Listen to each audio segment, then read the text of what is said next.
चुनाव से जुड़ी बड़ी खबर आपको बता दें, अब बिहार विधानसभा चुनाव की लड़ाई एनडीए बनाम महागठबंधन की नहीं रह गई है, बल्कि आरजेडी बनाम कांग्रेस की हो गई है। 8 सीटों पर ये दोनों आमने सामने टकराने वाले हैं। इस मामले में ज्यादा अपडेट के साथ मेरे सहयोगी नवेंदु जी मौजूद हैं। सर, अब लड़ाई जो है चुनाव की वो आरजेडी बनाम कांग्रेस हो गई है। देखिए, हम पहले दिन से ही कह रहे हैं कि ये लोग आपस में सिर फुटबॉल कर रहे हैं एक दूसरे का। आप देखिए ये तस्वीर, राहुल गांधी जब बिहार में लोगों को गुमराह करने के लिए ये सो कॉल्ड भारत जोड़ो यात्रा निकाला हुआ था उन्होंने, उसके बाद वोटर अधिकार यात्रा निकाला और इसमें तेजस्वी यादव, मुकेश सहनी, दीपांकर भट्टाचार्य, सभी बड़े बड़े जो महागठबंधन के सुरमा हैं वो उनके साथ नजर आए। और कांग्रेस और आरजेडी के कार्यकर्ताओं को लगा कि इस बार तो बिहार हमने फतह कर लिया, किसी की कुछ सुन नहीं रहे थे ये लोग। अब स्थिति ऐसी है कि पहले फेज के लिए नामांकन पूरा हो चुका है, अब दूसरे फेज के नामांकन में सिर्फ 2 दिन का समय रह गया है और महागठबंधन की स्थिति ऐसी है कि अभी तक कोई लिस्ट सामने नहीं आई है। ना तेजस्वी यादव इतनी हिम्मत दिखा पा रहे हैं कि वो आरजेडी की एक लिस्ट को कम से कम सोशल मीडिया पर डाल दें। मीडिया से बातचीत करने की उनकी पॉलिटिकल हैसियत इस वक्त नहीं है। राहुल गांधी का तो क्या ही कहने, वो इस समय कहाँ है किसी को नहीं पता। लेकिन उन्होंने लिस्ट जारी कर दी है। लिस्ट वो इसी तरह जारी करते रहेंगे, लेकिन पूरी लिस्ट कहाँ जारी की है? वो विदेश गए, वहां से छुट्टियां मनाकर जब भारत आए तो उनको बिहार जाना चाहिए था, लेकिन वो कभी हरियाणा जा रहे थे, कभी हिमाचल प्रदेश जा रहे थे। ये बताता है कि महागठबंधन की स्थिति इस वक्त क्या है। अगर सीधे सीधे ये कहा जाए कि महागठबंधन के नेता पॉलिटिकली इमेच्योर हैं तो इसमें कोई गलती नहीं होगी। जिस तरह से तेजस्वी पेश आ रहे हैं, राहुल गांधी पेश आ रहे हैं, मुकेश सहनी को आपने बड़े बड़े सपने दिखाए, डिप्टी सीएम बनेंगे, 60 सीटों से कम में नहीं मानेंगे। आज मुकेश सहनी की क्या स्थिति है? वो व्यक्ति खुद चुनाव नहीं लड़ पा रहे। चुनाव को मजाक ले लिया ऐसा लग रहा है। मजाक लिया है तभी तो ऐसी स्थिति है। 8 सीटों पर कांग्रेस के भी कैंडिडेट हैं, दूसरी पार्टियों के भी कैंडिडेट हैं, चाहे वो कांग्रेस के हों वो वीआईपी के हों। तो मुकेश सहनी को इन्होंने कहीं का नहीं छोड़ा और उसके कारण भी खुद सहनी है। इतनी बार ये पलटी मारते हैं, इतनी इनकी महत्वाकांक्षा है कि कोई इन पर भरोसा ही नहीं कर पा रहा है। 15 में अगर ये 3-4 सीटें जीत भी लें तो इसकी क्या गारंटी कि चुनाव के बाद सहनी पलटी नहीं मारेंगे, वो एनडीए के साथ आ जाएंगे।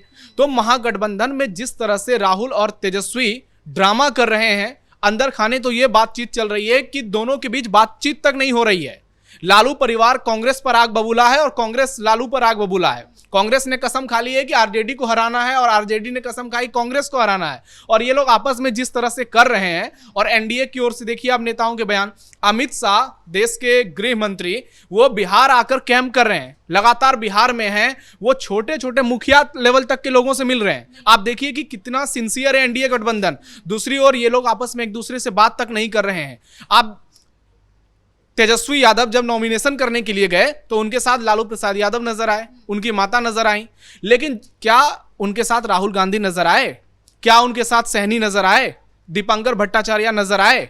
मतलब आप देखिए कि एक और एनडीए है। सम्राट चौधरी नॉमिनेशन करते हैं तो सांसद ललन सिंह मौजूद रहते हैं। दूसरे नेताओं के नॉमिनेशन में देवेंद्र फडणवीस आते हैं, सर्बानंद सोनोवाल आते हैं, रवि किशन पहुंचते हैं। तो इससे अंदाजा लगाया जा सकता है कि एनडीए कितना सतर्क है, हर चुनाव को सीरियस लेता है। जब अमित शाह से एक कॉन्क्लेव में सवाल पूछा गया कि आप जो है प्रशांत किशोर को कितना सीरियस ले रहे हैं, तो उन्होंने कहा हम हर किसी को सीरियस लेते हैं। तो ऐसे में एक और एनडीए सिंसियर है, वो बार बार कह रहा है कि हम 2010 को रिपीट करेंगे। और दूसरी ओर महागठबंधन के नेता हैं जो ना मीडिया में आ रहे हैं, जो ना कुछ खुलकर बोल पा रहे हैं, क्योंकि अभी तक कुछ फॉर्मूला ही सामने नहीं आया। अब उन 8 सीटों की बात करते हैं जिसकी लिस्ट हमारे पास है और ये लोग आमने सामने हैं। वहां पर लड़ाई ऐसी हो चुकी है कि तेजस्वी का सिर फोड़ेंगे कांग्रेस वाले और कांग्रेस का सिर फोड़ेंगे आरजेडी वाले। और इसमें जो सबसे हॉट सीट है वो सीट है तारापुर, जहां से खुद बिहार के डिप्टी सीएम सम्राट चौधरी चुनाव लड़ रहे हैं। वहां से वीआईपी के सकलदेव बिंद ने पहले ही सिंबल ले लिया मुकेश सहनी से और वो गए, उन्होंने समा बांधा। उसके बाद तेजस्वी यादव ने अरुण शाह, जो कि उपचुनाव में हारे हुए कैंडिडेट थे, आरजेडी के कद्दावर नेता माने जाते हैं, राजीव कुमार जो जेडीयू के उम्मीदवार थे, उनसे चुनाव हारे थे सिर्फ 4000 वोटों से, वो एक बार फिर से मैदान में हैं। तो सम्राट चौधरी से लड़ने के लिए आरजेडी के भी उम्मीदवार हैं, वीआईपी के भी उम्मीदवार हैं और ये दोनों आपस में लड़ रहे हैं। और ये लोगों को कैसे बेवकूफ बना रहे हैं, ये कह रहे हैं कि ये फ्रेंडली फाइट है। अगर इतनी ही फ्रेंडली फाइट है तो सारे सीटों पर लड़ जाओ आपस में, तो फिर दूसरे उम्मीदवार को उतारने की क्या जरूरत है।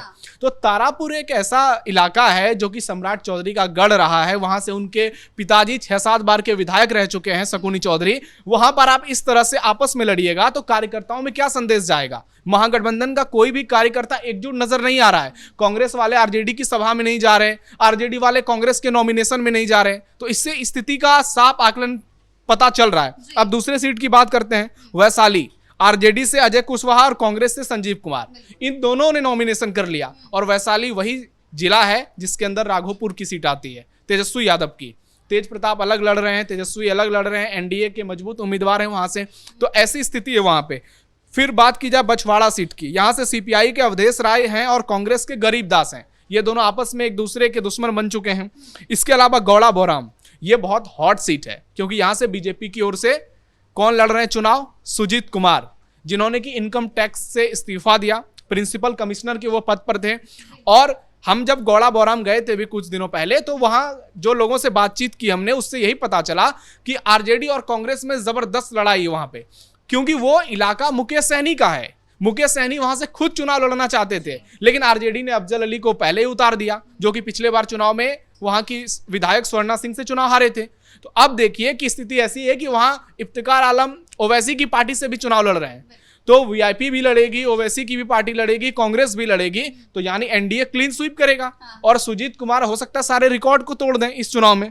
अगली सीट की बात की जाए लालगंज, ये ऐसी सीट है जिसके लिए चिराग पासवान ने एड़ी चोटी की जोर लगाई थी, और वो चाह रहे थे, क्योंकि लिस्ट जो वायरल हुई थी उसमें चिराग पासवान की पार्टी को यह सीट जाती हुई दिख रही थी। लेकिन यहां से कांग्रेस ने किसको उतारा है? शिवानी शुक्ला, बाहुबली मुन्ना शुक्ला की बेटी, उनको परसों सिंबल दिया गया, कल उन्होंने नॉमिनेशन किया, किस तरह से ड्रामा हुआ, कैसे रोई पिता से मिली, वो सब हर किसी ने देखा।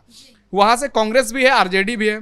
उसके बाद कहलगांव भी बहुत दिलचस्प सीट है, ये भागलपुर जिला का विधानसभा सीट है, और यहां से बीजेपी ने सिटिंग एमएलए पवन यादव का टिकट काटा, क्योंकि ये सीट चली गई जेडीयू के खाते में। शुभानंद मुकेश जो सदानंद सिंह के बेटे हैं, कई बार के कांग्रेस के एमएलए, इस बार उनको जेडीयू से टिकट मिला है।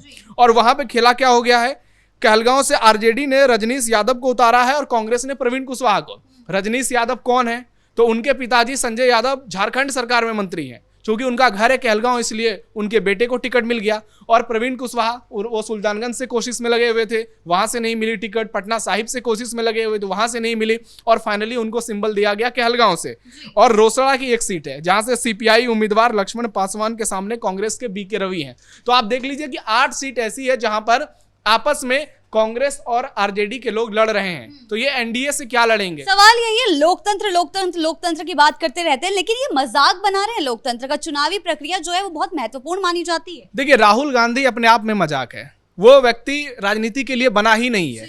आप चुनाव है अभी बिहार में, आप बिहार के अलावा दूसरे स्टेट में दौरा कर रहे हैं, आप तेजस्वी यादव को इस हैसियत तक नहीं समझते हैं कि आप अपनी पार्टियों के तमाम नेताओं के साथ उनकी मुलाकात करा रहे हैं। लेकिन एक बार आप खुद बात कर लीजिए, आपने केसी वेणुगोपाल को आगे किया है, डीके शिव कुमार को आगे किया है, अशोक गहलोत, बड़े बड़े नाम, उन्होंने छत्तीसगढ़ के पूर्व सीएम भूपेश बघेल को बिहार भेजा। तो इन लोगों ने बिहार आके किया क्या?